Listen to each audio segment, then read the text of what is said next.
Thanks for joining us on Turtle Time again today.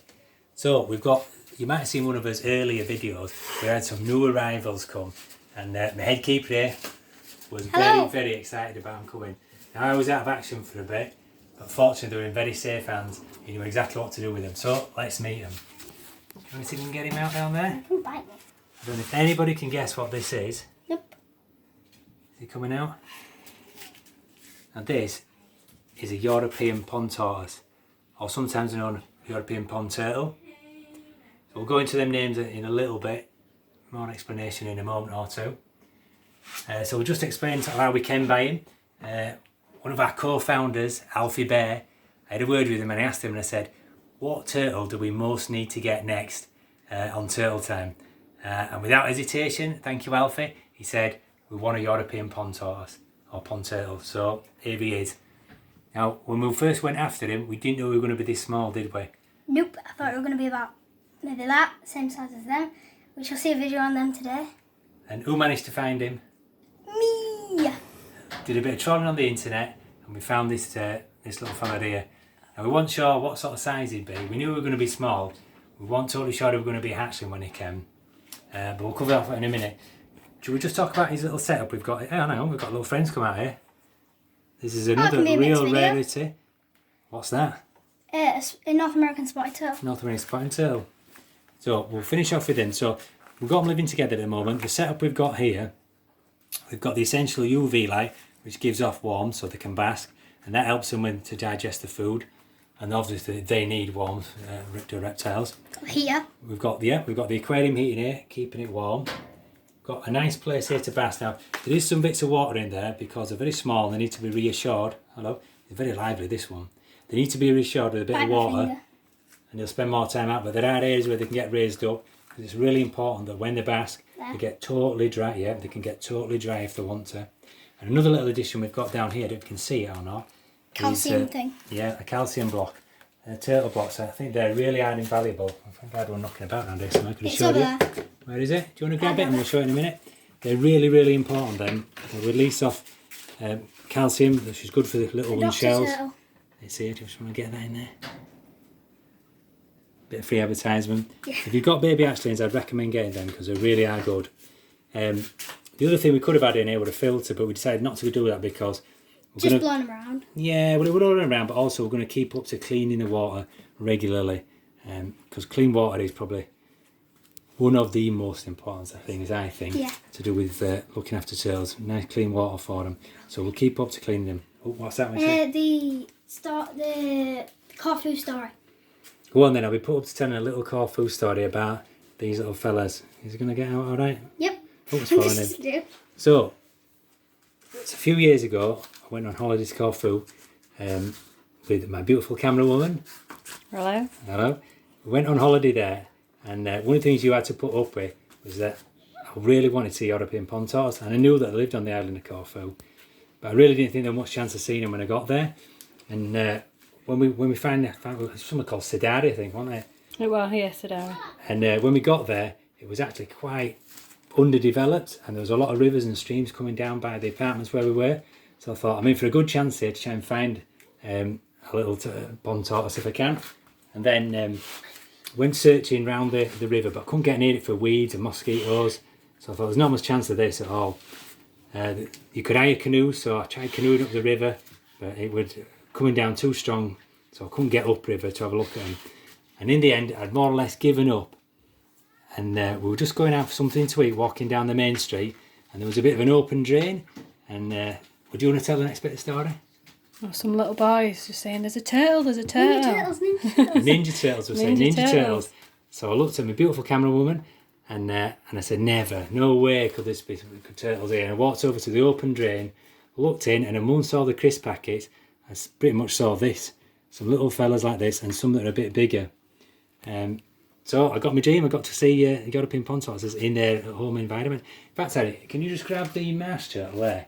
Yep. Because this is roughly how big he's going to get when he grows up. I'm going to try and do a... Just try and bring him in. Try and bring him in. Boys, we don't A bit of a comparison. Oh. You can get him in both hands, maybe. Or maybe. If I hold him. If you hold him, little one. I'll grab the tiny one. You ready?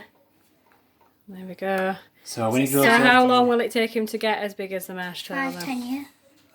probably, yeah, around that. Probably thinking more like 10 years. But I mean, they're a different type of turtle, but they're a very similar shape. So that's sort of what he'll turn into. So if we look at like the European pond tortoises, as I said before, we saw them on Corfu, didn't we? But they come from all around the Mediterranean. So you'll find them in France and Spain and Italy. And on some of the islands, I think like Corsica and Sardinia, you'll find them on there as well.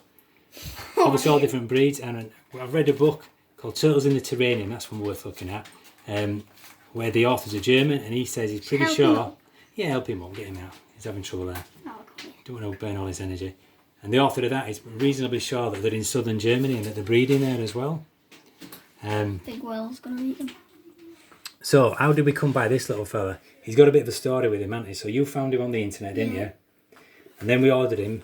He came from a place called Turtle Emporium. So if you're interested in turtles, have a little look at that, Turtle Emporium. We used a courier to bring him up. And 5 days. yeah, we didn't realise. Food. Well, maybe not, but well, yeah, it was. So he came. He got picked up on the Saturday, and he didn't arrive with us till the Wednesday, did he? Nope.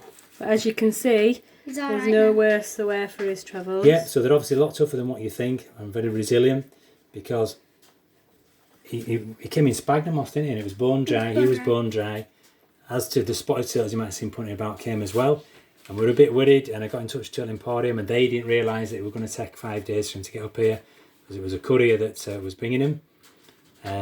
But he arrived. I was out of action for a few days, so fortunately the head keeper here knew exactly what to do. We were in good hands. You got him straight in some water to hydrate him, didn't you? And once he got hydrated, he even tried him with a bit of food, and he was eating nearly straight away. Yep. Which is a good sign. It's It's a good sign with a little tiny little hatchling. It really is. It's a very good sign. The other thing that might have helped him, although the others look a bit older, but it might have helped him, is that he's such a tiny hatchling. I didn't realise they were going to be this small. Is that he'll have only recently come off his egg sac. Now I imagine he's only a matter of weeks old, so they can survive quite a bit of time just using their egg yolk. Although, is there any sign of his egg yolk on there? Do you want to have a little look? No, because that person said he likes to get the egg sac. Well, on. yeah, probably so. I thought there might have been a bit of a mark Hang there. on, but it's it not wasn't. really focused in there, guys. Just hold it I don't again. think it's there, but he will have had that. And we'll have to be very careful with him because he's still not totally hardened up his shell, I don't think. No, it's still soft. So Feel it, we've look. got the calcium block in and we've got the UV bulb for him as well. So hatchlings, they are quite resilient. And another thing that we have learned about when we looked into them is that, and this it's to do with the name as well, the pond tortoise, pond turtle, is that They lay their eggs 100, sometimes 150 yards away, so they can all disperse. But that's probably so predators, so again they can Yeah. disperse off, but I suppose they're not going into water straight away, so again they've got the egg sac to last on, haven't they? Yeah. Before they start eating anything at all. Can you hear the soft shell behind us making a right The racket? A's, yeah, the soft shell could swallow him in one gulp. there, no? So could it then. So if he's going to go in the water, the last thing, there's a little bit of food there, just would you show how yeah. voracious he is? Just to show he's no worse to wear for his travels. I think he'll come up here. Yep, straight onto it. You can see. There we are. Now the little actions like this, most of the thought would say feed him a little bit once a day, so We have been doing. we've been doing that. And that's probably another reason why we've got him in a bit of a smaller, more contained little setup like this, is that we want to mollycoddle them. One, they cost a fortune, didn't they? And two, Yeah. I think you're better off with actions, keep it really hands-on. The big pool behind, if you ever see that, that's one way you can put them in and just let them get on with being turtles. But this one, we need to sort of see them every day and make sure they're okay. Yeah. Anything else you want to add in there at all? Or? Not really. Apart from we've got another video. You can have a little look at it. Oh, You can see the swamp beast in there. We'll save that one for tomorrow. Keep that a surprise. Bring it back up. See more of him tomorrow. So that's his next video. So if you liked it, Addy, what do you say? Dropped it. Like, subscribe. Thank you for watching. Bye bye. Alright, see you later, guys.